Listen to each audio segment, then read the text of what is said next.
Snaps good, holds good, kick on the way by Conradi, end over end, and it is good! Kyle Conradi hit a 54-yard field goal, and Iowa State leads at 20-19! Oh my goodness! What's up, everybody, and welcome back to the Iowa State Fan Perspective here at Play the Fight Song College Football Show.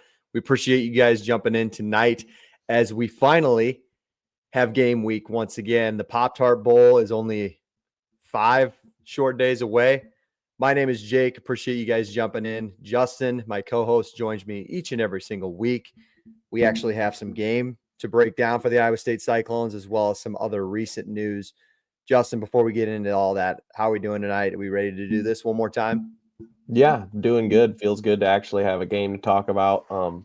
After watching some of those games this weekend is a little brutal for some of the underdogs. So it's good to talk Iowa State football. Maybe we can get things back on track for us. I'm excited to talk Iowa State football. I'm excited to talk an actual game that we'll see on Saturday, but also I think the college football just national landscape, I think needs a reset. Like Monday comes around, I think we need a reset. Tonight, doing this live. If you guys are joining us live, jump in the comments, let us know where you're from, who you're representing, thoughts on the Pop-Tart Bowl itself. But yeah, Justin, you know I have a problem on Saturdays of just scrolling through Twitter. It was a toxic environment on Twitter, if you believe that or not.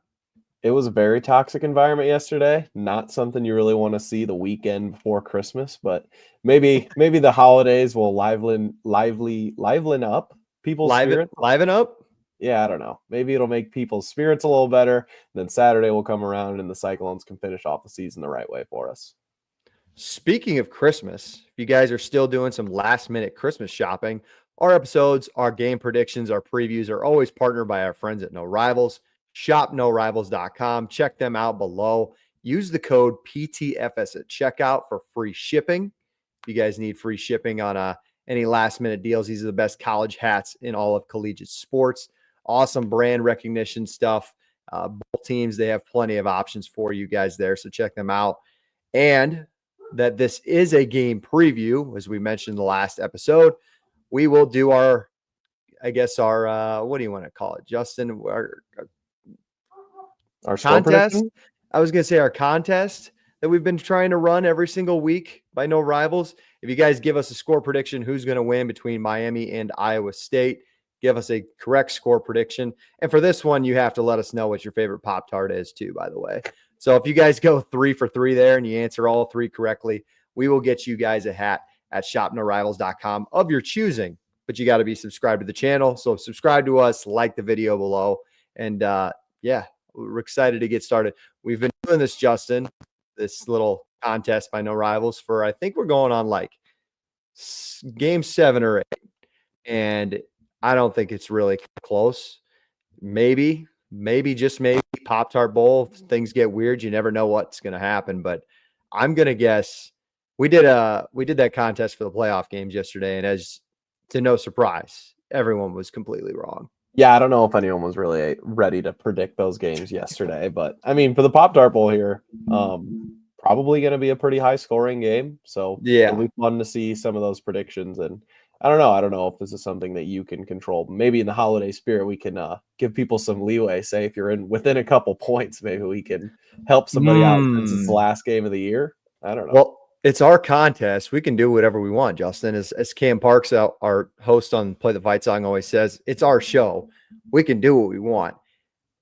Do I dare say if you're like 2 points off, am I going to be nice? Is it the giving time? It's the giving spirit, right? It's giving time of the year. Give like 2 points within both teams. If you're within 2 points of the score on both sides, maybe we can do one. Last game of the year. People have come very close. Let's get some interaction. Let's get some comments down there, and we'll see what we can do. Man, Santa Claus said it first. All right, if you guys give us a score prediction and you're within 2 points on each side of getting it right, and you get the right team correct on who's going to win this toss-up, we will get you guys a hat at shopnorivals.com.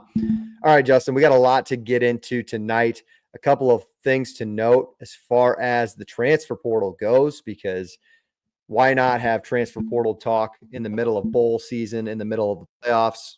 Shout out to the NCAA on scheduling that. Iowa State has its first, I would say, legit loss from the transfer portal, and that would be starting defensive end Tyler Onyedem. T.O. started, I believe, the last 2 years for the Cyclones. He's had over 33 tackles this season, plays a huge piece on that 3-down front for John Haycock's defense. We already saw Trent Jones leave a couple of weeks ago. Kennard Snyder, the Louisiana Monroe transfer, heads out as well. So this is your third defensive end that has hit the portal since its opening. Justin, any initial reaction on T.O. leaving in general, or maybe just that position group as a whole for the defense? Yeah, I think when you're looking at it straight statistically wise, he's got 33 tackles this year, no sacks, but this is a big loss for us, not only for the bowl game this weekend, but for next year as well. I know they were expecting Tyler to be a starter on next year's D-line, so I think now Dom Orange is the only D lineman that hopefully the portal's not closed yet, but Big Orange is the only guy that we're returning on that D-line next year, and it's been a position that we've kind of struggled the last 2 years. So now the depth is definitely in question, and I think we're going to feel it. This is definitely something that the team's going to need to address, whether it's in the spring portal or the next few days here.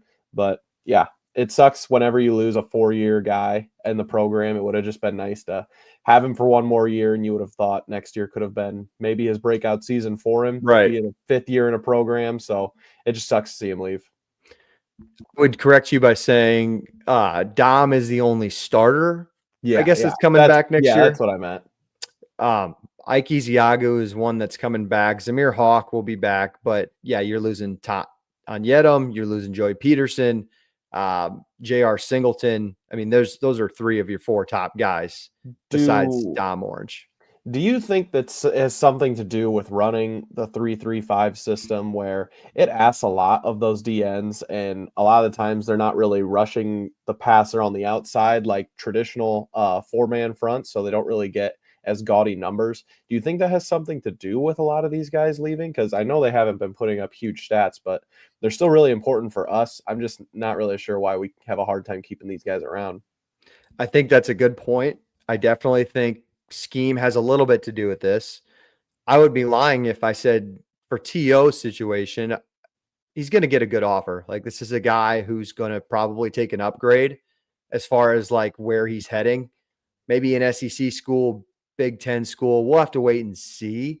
But I'm going to guess he's going to get paid a little more than Iowa State's offering him. But for the other guys, yeah, I think so. Like a guy like Kennard Snyder, who's a big pass rusher, is kind of where he really thrives on the defensive line. I think with the DNs for Iowa State, it's more so contained, right? It's not really a bunch of aggression, like blitzing a bunch of guys, speed off the edge kind of thing.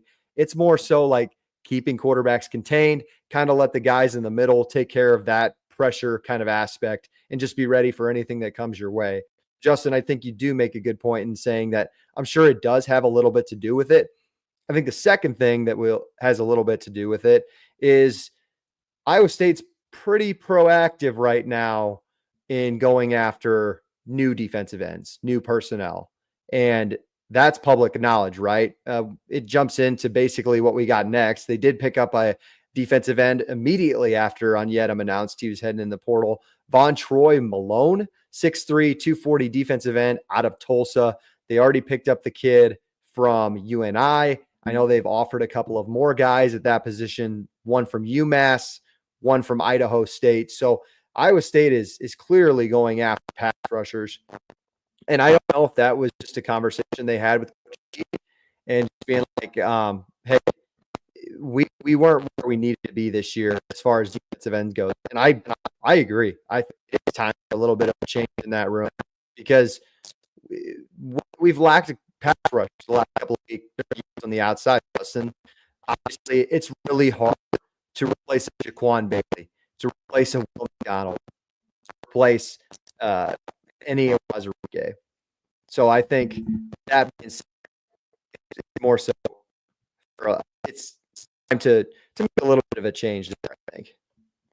Yeah, for sure. Because you could definitely tell the last couple of years not having the production from the D-line and how it's affected our defense. It's put a lot of stress on our linebackers and puts a lot of stress on that secondary as well. So although they're asking a lot at that position, I think it's a position where you have a lot of opportunity to prove yourself. So hopefully we can stick one of these guys in the portal here. And I don't really think them bringing in those extra guys had anything to do with Onyedem leaving, but definitely it's just something that you need depth at, especially with some of those bigger guys and those guys on the line, because it is a position that they like to cycle guys through. And I think it goes without saying too, they've offered a lot of guys out of the portal. But this game on Saturday is a good opportunity, I think, for some young guys to get a chance against a pretty good offensive line. Like there's just guys that are really low on the depth chart of this position room that we haven't had a chance to talk about. We really don't have any film on them or know anything about them. So we just maybe need to see some film on Saturday. And I think Iowa State can go from there as far as who else they want to target in the portal. A good opportunity is a good way to put it, because they're going to be playing a pretty good offense on Saturday. We will get to that really good offense and the Miami Hurricanes in just a minute. But as far as just keeping you guys in the loop on some more transfer portal stuff, Iowa State offered a couple of more guys. They're still trying to go after the Khalil Lafau defensive tackle from Washington State. That offer still stands. They offered Logan George, an Idaho State defensive end. This guy was really, really good in the Big Sky last year for them. He's picking up some pretty big offers recently. So if Iowa State can get him on campus, that would be an awesome opportunity. I think for this defense to really get him would be huge. He's 6'5", 259 pounds. And the last one they offered was cornerback from Arizona State, Keontez Bradley. This is a guy who's a freshman. He's got 3 years of eligibility left. And it's not surprising, right, at this point, Justin? Like, we could really tell you what school this kid's from, what's his stats, what's his resume. But all that really matters when you're looking at Iowa State right now in the portal is the positions that they're offering. And they're keeping it pretty direct, don't you think?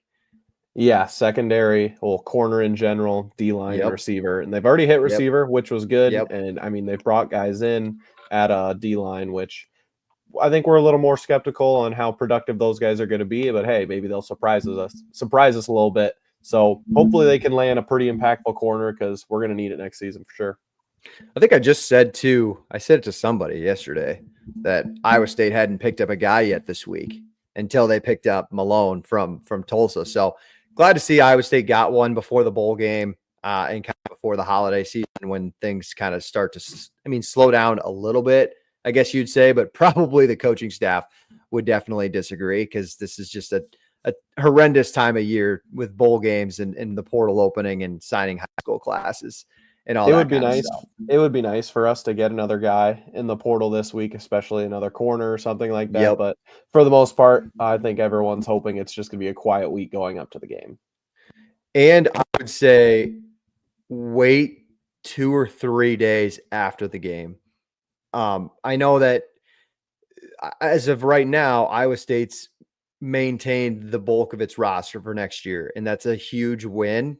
But I don't think Iowa State's out of the weeds completely yet. Tyler Onyedem kind of came out of nowhere after we thought we were going to keep everybody back next year. So even a couple of days after the bowl game on Saturday, I just keep an eye out for it. Hopefully you hear no news. No news. Well, the portal closes the 28th, doesn't it? I thought we still have a couple weeks left. Maybe you have to enter the portal. Yeah, I'm pretty sure you've got to get into the portal by the 28th. Okay. I'm good to know. Sure. I didn't have my dates down, so that would be good. So I guess let's just hope we have no news up until Saturday, I'd imagine. But we'll have to wait and see. All right, let's get to the fun stuff. A little bit shorter episode tonight, as we've kind of covered portal and all that kind of stuff leading up to your guys's holidays and bowl games and all that good stuff. But it's time, Justin. It's time for the Pop-Tart. It's time to talk Pop-Tarts. We already went through last week what our favorite flavors were, but I had a tweet that kind of went viral within the Cyclone world on Twitter last weekend, and First Take was even out publicizing the trophy and talking about the game, But of course, they said that the game was yesterday, being Saturday the 21st, and not the 28th. So hopefully we didn't lose all of our audience when they tried to look for the Pop-Tart Bowl last Saturday and found out that it was not until next Saturday. But in all seriousness, Justin, this is a really, really good opportunity for Iowa State to take on what is a really, really good Miami team. So give us your first impressions on what fans should expect with this Miami team. Yeah, first of all, for this game, you can't ask for a better environment or a better bowl game for Iowa State to land in, just like you were talking about. Although ESPN First Take's probably not the place you should be going for college football news. I mean, just the fact that they're kind of talking about it just because the marketing on this bowl game is so good. Outside of the playoff, and I guess the BCS bowl games now are all part of the playoff. So this is one of the marquee bowl games that doesn't have to do with the playoff. So it's a great spot for us, especially playing a team and brand the caliber of Miami. And they're legit this year. I mean, this Miami offense is no joke. They rank number 1 in the country in points per game, yards per play, and third down conversion rate. And honestly, just looking at it like that, it's got me a little worried.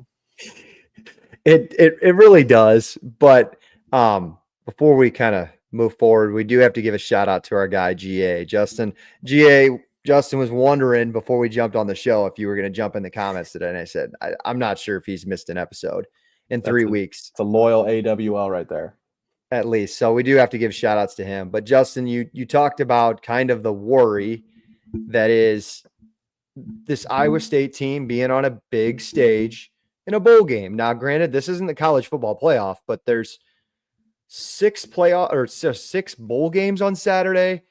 And I think, honestly, this is the biggest one of the slate that I've really watched. And it's Saturday. Besides the NFL, people are going to watch college football.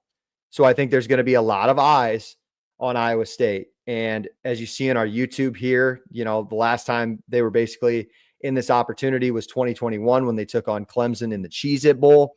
2019, the Camping World Bowl. That's basically your Pop-Tart Bowl now, where they played Notre Dame. And in both games, Justin, Iowa State didn't really represent itself, I think, as a fan that you'd fully want them to. Is there some sort of worry? And you come off of the Big 12 title game where you kind of got boat raced as well. Is a national perspective? Is that important? Is that something Iowa State fans should be worried about? As far as if they don't show up well? Yeah, just as far as how this perception will go against this Miami team, if granted we're playing a full strength or at least almost full strength Miami team. Yeah, I mean, not that the perception of how people see us nationally really matters or affects us winning and losing games, because I guess that's the bottom line.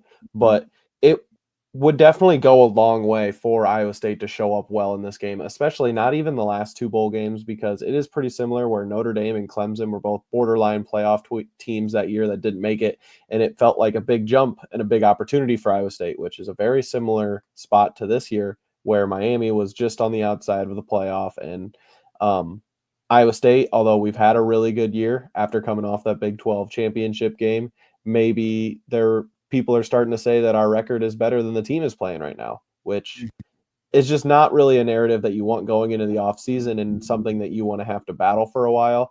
It would just be really nice for us to get this win. And I think it'd be a big stepping stone for us in future, like in recruiting and in portal and things like that.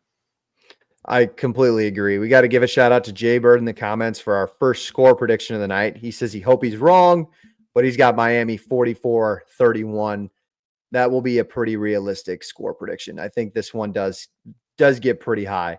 The reason I asked you that question, Justin, was just because of a little, I guess you could say, altercation I got into on Twitter after the Big 12 title game, where a So Said Iowa State account wanted to tweet that Matt Campbell doesn't show up in big games, and he highlighted basically all of the bowl losses. Now, there's been many other big games in Matt Campbell's career that he's won in the regular season and otherwise, but it is interesting. I'm afraid that conversation might come up if Iowa State doesn't show up and play on Saturday, that, Matt Campbell's got maybe a postseason problem with this team.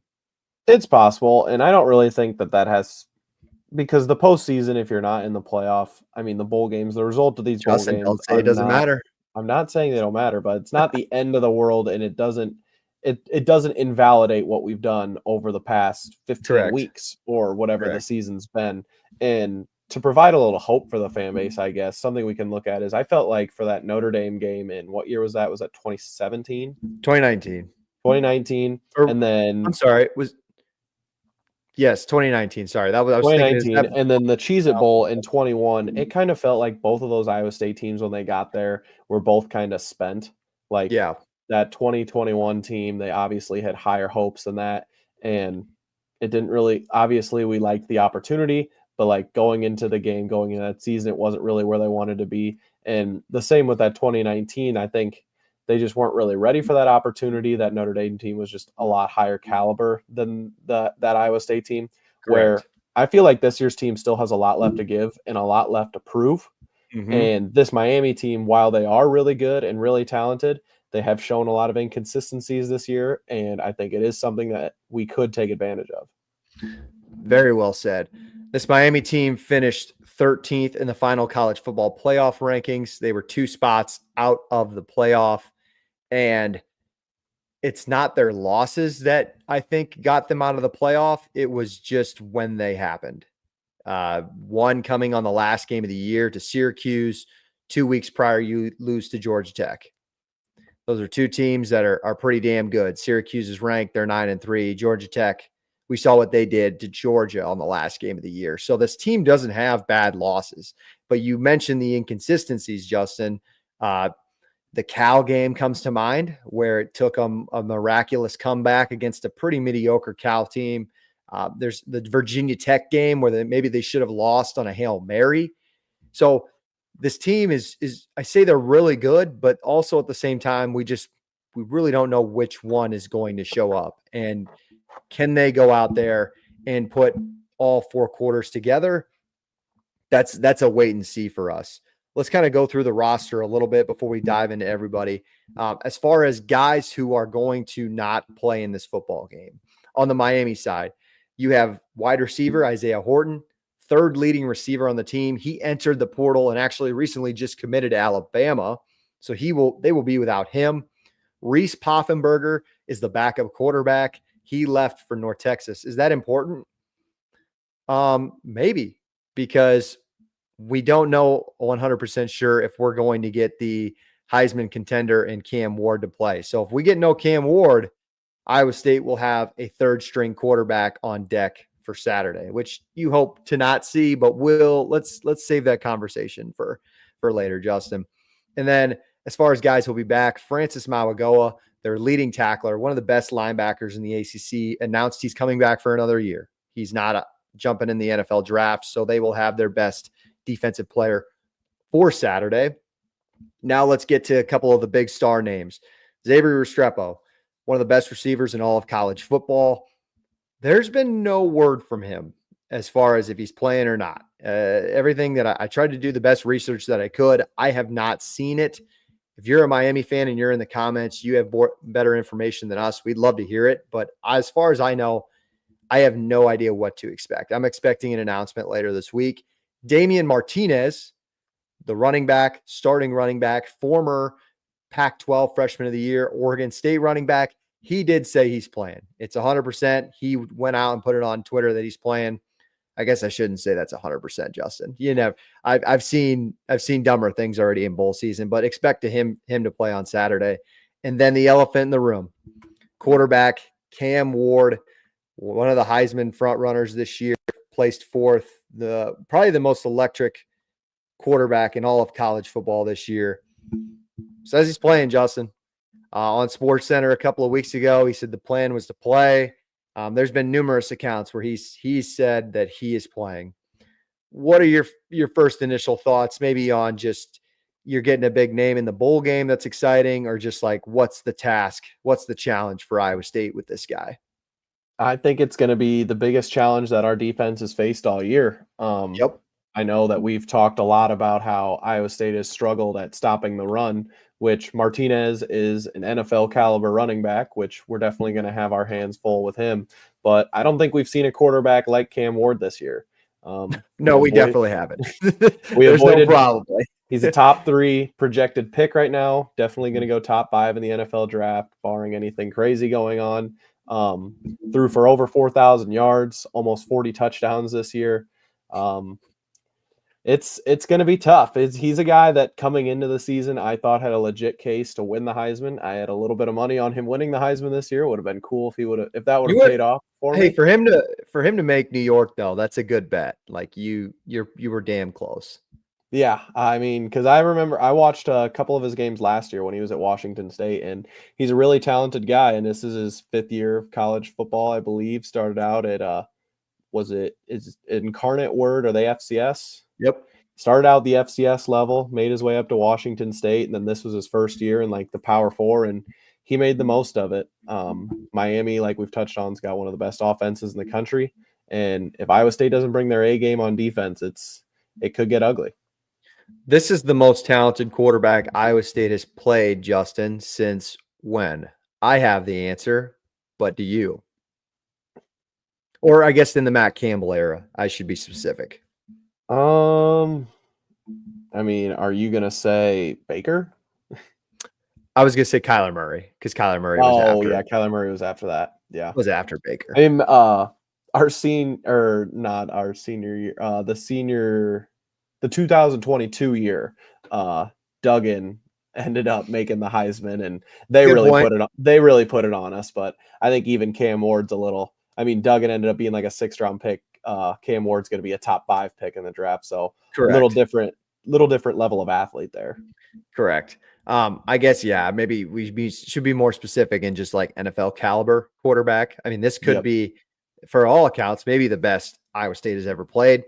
Baker's had a good career. Kyler's had a good career. You never know. Only time will tell, right? We'll revisit that in 5 or 6 years. But I love Cam Ward. If you followed us along at Play the Fight Song, just as a college football show that we do every single week, we've been big on Cam Ward since he transferred from Incarnate Word. He was awesome at Washington State, but what you get is what you take with Cam Ward, and you just hope he makes 1 or 2 of those head-scratching, why did you throw that pass plays on Saturday? Because for every 5 touchdowns he throws, he has one pretty good oopsie-daisy play in between there. Yeah, because he's definitely not immune to that. He does have 7 interceptions this year, so like every other game, he is kind of throwing those, and a lot of them, like you said, have been very untimely, very uncharacteristic picks. So it's something that wouldn't be a huge shock if he did. This is a really big play offense. I think they average like 9.4 yards per pass. So they could be prone to extending a lot of plays. And while that can be very good for the offense, that can also end really poorly for them too. Let's flip it over to the defense a little bit, Justin. Basically, this defense kept them from playing for a college football playoff. Bottom half of the country in points per game. They give up a ton, but the NFL talent on this roster is not slim. Mario Cristobal, the head coach there, does a really, really, really good job of recruiting. And they have NFL bodies all across the board with or without results, Justin. Like, the defense really hasn't shown it this year, but there's still guys on that defense that are really good. The defensive line is awesome. Tyler Barron, Ruben Bain Jr., Simeon Barrow Jr., 2 or 3 guys, I should say, that are just going to get after you. They're going to create havoc. We mentioned Malagoa. The linebacker's really good.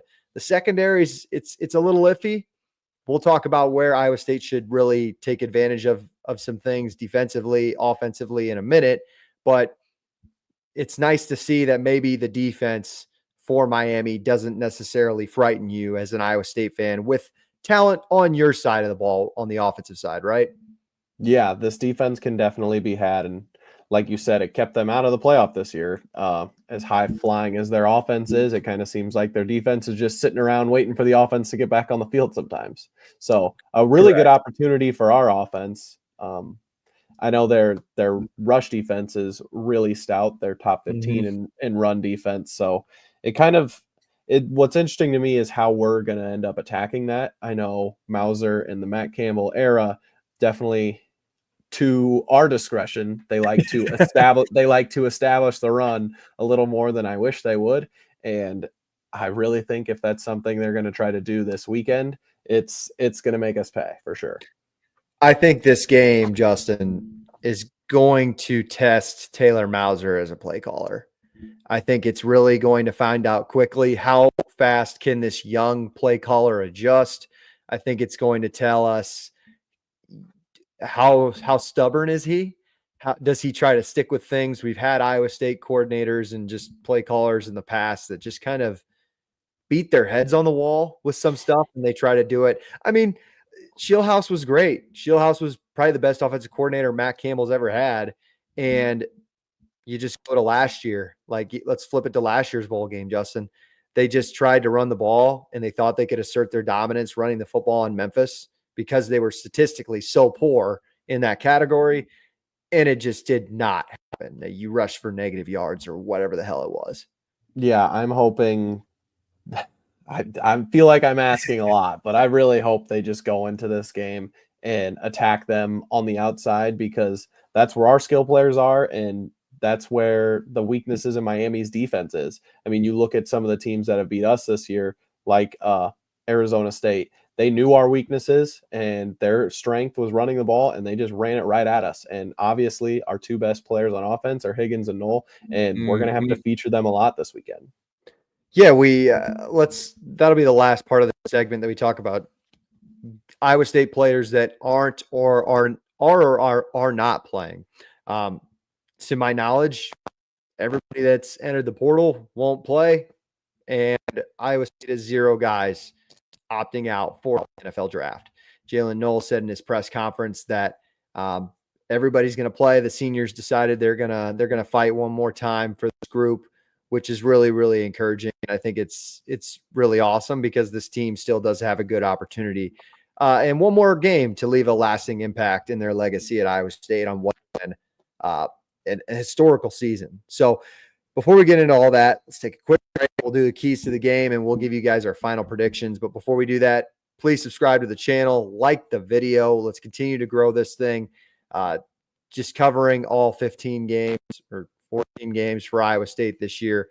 Justin and I do this every single week, and we appreciate you guys tuning in every single week and leaving us your comments, your thoughts, and tuning in. Off season, we're going to have to see where it goes. We did probably 1 episode a month. I think it was last off season. We were pretty good with that, but maybe we'll have to do some more content. If you guys have some more ideas, we're all ears. So excited to get into that. But Justin, let's do it one more time for 2024. Let's put a prediction on this thing. Let's do keys to the game first. Pop-Tart Bowl. Iowa State's keys to victory, if they are going to get one on Miami as a 3-point underdog, are? To me, I mean, I already kind of laid it out for you a little bit there, but I really think we're going to need to have some success in the air. If you look at Miami's 2 losses this year to Syracuse and Georgia Tech did it by keeping the ball away from Miami, but they're one of the most elite rushing offenses in the country, which I do not believe we are. And Syracuse, you wouldn't be wrong in saying that. Syracuse, the way that they did it was through the air. They had 2 100-yard receivers that game, and I know they have one of the most elite passing offenses in the country with Kyle McCord leading the nation in passing, but I think shout out Reese. Yes, sir. But if you look at our offense, our 2 strengths are Jalen Knoll and Jaden Higgins. And I think we definitely got to make a concerted effort of getting them going right away and hopefully stretching out the defense. And then that can lead to our run game. I completely agree. If you're Iowa State and you look at the 2 losses for Miami, if you look at how, I guess the film or the blueprint that you want to follow, it's probably more so Syracuse than it is for Georgia Tech, right? Like Syracuse was down 21-0 in that football game, and they battled back. And they let Cal McCord sling it around the yard and just have a day. He took apart that defense especially in the second half, for them to pull off that upset win at home. So I think it's going to be similar game plan for Iowa State. But one of the keys for me, it's complacency and it's turnovers. And that's on the Miami side of things. Complacent, like this, how many times have we watched this football team play complacent all season long? Like they went into Cal Berkeley and just kind of thought they could nap their way through it. And kudos to them. They basically could and come out with a victory. You jump on Syracuse, you get up big, and then you get complacent. And that's been the thing with Mario Cristobal's football teams, is putting your foot on the neck of an opponent when you have them there, and keep your foot down. And this team just really hasn't. I think roster talent wise, it's a top 8 college football playoff team for me, Justin. Like this, there's no doubt in my mind, this Miami team could have went into the 12-team playoff and could have competed and or could have beaten half of the field. There is just zero doubt in my mind. So Iowa State's up for the challenge on Saturday. Turnovers for me, watch for it, Justin. This group has dropped picks this year that have been monumental. The safeties, this group has dropped picks. You will have opportunities. I can promise you. You will have 2 or 3 opportunities to pick Cam Ward off on Saturday. Don't drop them. You drop them, you lose, because you keep that offense on the field. Cam Ward kind of wakes up. He doesn't do that same mistake. Yeah, kind of with the not dropping picks, you've got to be not necessarily perfect, but you've got to be really good at all facets of the game. We've been one of the best special teams in the country too, and we're going to need to have a great special teams outing this weekend. That's in yards with punt returns and kick returns. That's with maybe another blocked field goal in there. However it's going to be, they're going to need to dominate that facet of the game, because I don't know if you've got any keys to how they're going to slow down Cam Ward, but we don't really envision us being successful on that end. So it's got to be on our offense and our special teams that are definitely going to need to step up. This mashup, I don't want to age this episode too much, Justin. We're doing this Sunday night, the 22nd. And I really, really want to see Cam Ward out there, because I'm fascinated on how this John Haycock dime stack does against a passer who has all the time in the world. I just don't think you can give Cam Ward all that time like you gave a Ja'Cory Brown, an Avery Johnson, a Garrett Green, where you just kind of let them sit back there and they made the mental mistakes on their own. Mm-hmm. It won't happen with Cam Ward. It won't happen. So how do you get after him, or do you change anything up, or do you just say it's a bowl game? I just want to plug and play, guys. I just need to see it before we make more changes this offseason. I mean, you can change things up, but looking at this coaching staff and their history, they're not really prone to changing things up in a major way. And I think that's what this dime stack is meant to be. It's supposed to be a defense that is a bend but don't break defense, and that's what this Miami team thrives off of, is big plays. But we've given up a lot of big plays this year. If this defense can go out and execute like Heacock wants them to and doesn't give up the big plays, then yeah, they can definitely keep themselves in the game. But some of those big plays come from the quarterbacks having too much time, and you just can't put that much pressure on the secondary. I think that's a great point too, Justin. I think Cam Ward could sit back there and hit 8-yard routes 40 straight times. I think he could go 40 for 45 if he wanted to on this defense. It's not what they want to do. My point exactly. It goes back to the complacent thing, right? Does he want to sit back there and hit 8-yard passes, 7-yard outs, 6-yard hitches? Or does he just want to say, screw this, I'm getting bored, I'm throwing it deep? We'll wait and see. They're for sure without their third best receiver. I'm a little skeptical on Restrepo. Part of me doesn't think he's playing, but I don't know. You're going to ask a lot of young guys to go out there for Miami and take on a good veteran secondary in Iowa State too, that for the most parts, I think healthy, besides maybe Malik Verdone. I would maybe not expect to play, but that'd be like the only guy that I can think of unless something's happened in practice. That's another thing. I mean, this could be the most healthy we've seen this Iowa State team since like the Iowa game? Yeah, very well. I mean, we've had like 3 weeks off at this point. Hopefully some guys are getting healthier. I know Bramer played a little bit in the Big 12 championship. Good point. Wasn't much of a factor out there. Hopefully he should be now. Hopefully the linebackers are a little healthier. Verdone hopefully having a little more times, at least getting him acclimated to having that other club on his hands. So maybe he's used to it a little more. Yeah, I think there's definitely some room for this Iowa State team to surprise us this weekend. I don't want to seem like it's all doom and gloom that this Miami offense is just going to come out and walk all over us, because there's definitely, I mean, if you look at the score, I don't know if we're going to do our prediction right now. The spread's only 3.5 and the over-under is only 55. And I know we highlighted Jaybird's prediction earlier, 44-31. That is well and above the 55 over-under. And 55 is a low-scoring game for Miami this year. I completely agree. Let's get into the prediction segment. As always, partnered by our friends at No Rivals, shopnorivals.com. Comment below, guys. Let us know who wins this football game. What is your final score prediction? And just for fun, throw us your favorite Pop-Tart, and we'll see if you are right or wrong there. You go 2 for 2, and you're subscribed to us here, Play the Fight Song. We will get you guys a hat at shopnorivals.com. Justin said it, guys. He's even giving you a little leeway. We'll give you 2 points on each side. We'll give you 2 points, and we'll see how close you are. Iowa State, like you mentioned, Justin, is a 3.5-point underdog on December 22nd, Sunday night.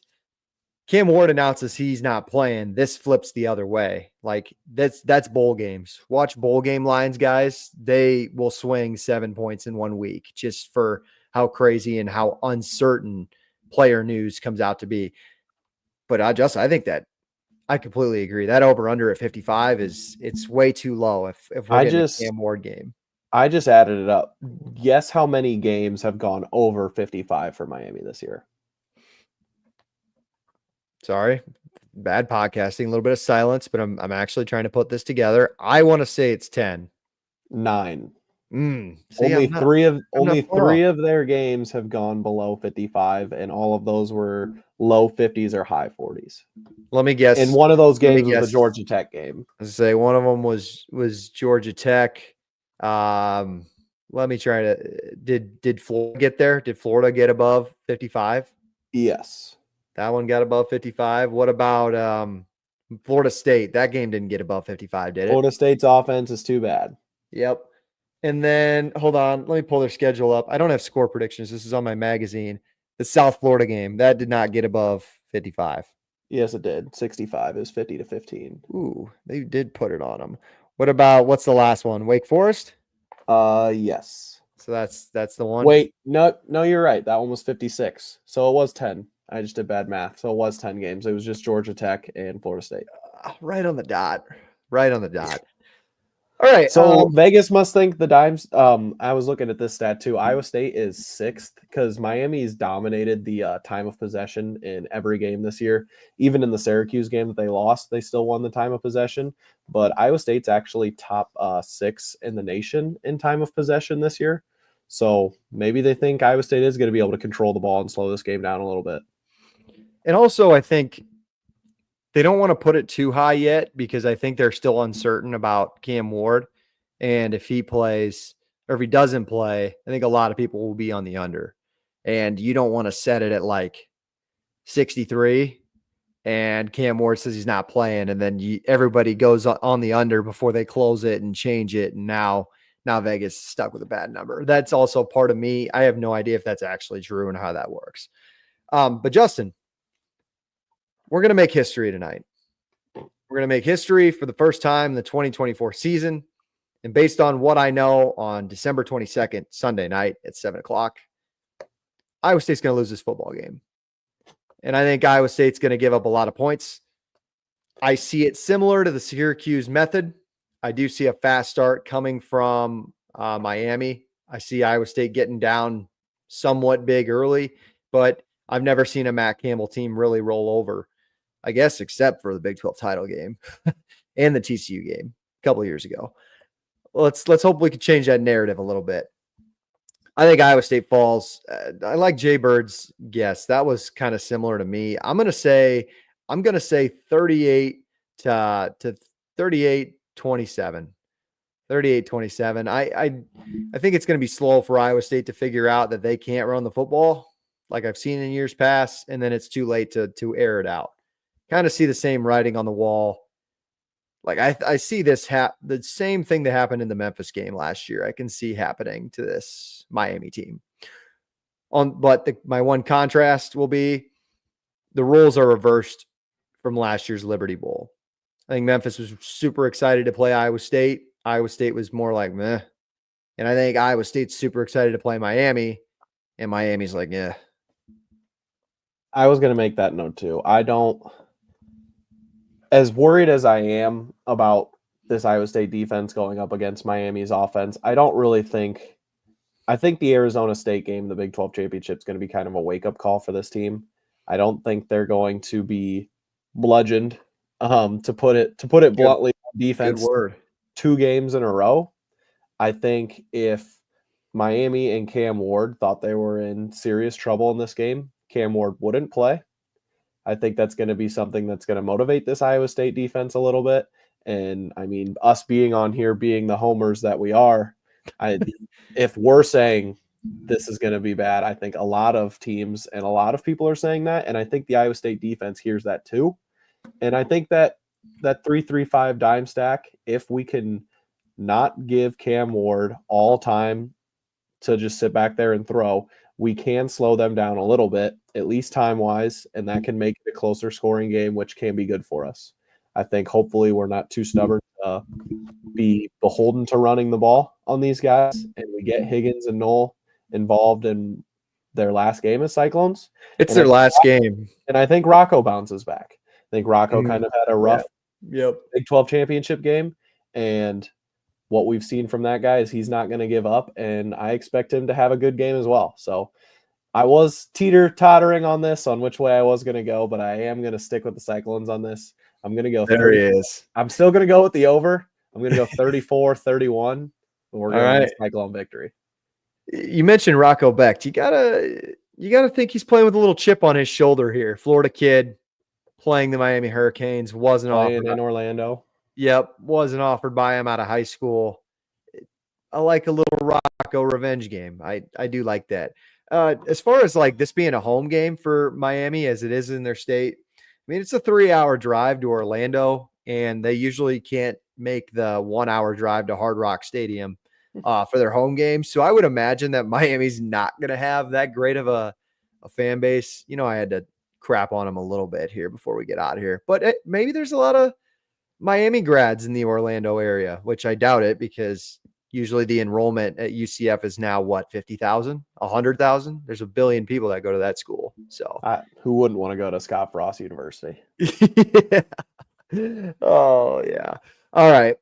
That's our score predictions. That's all we got for the Pop-Tart Bowl. This one went a little longer than Justin and I expected, but you know, are we surprised at this point? We had to go a little longer on our last game preview. This has been a lot of fun. I appreciate you all. Justin appreciates you all. Last preview of the season. We'll be back. We will recap this Pop-Tarts Bowl. Hopefully we get to cover an Iowa State victory one more time in the 2024 season, and we can get to that magical number 11 win season for Matt Campbell. But we'll probably touch on some other things as the portal closes and we head into the 2025 offseason. Really looking forward to that stuff. Before you guys head out of here, appreciate you guys. Comment below your score predictions for this one. Who's going to win? What's the score? Like the video, subscribe to the channel, and check out us here at Play the Fight Song for all of your college football content as we are in the heart of the 12-team playoff.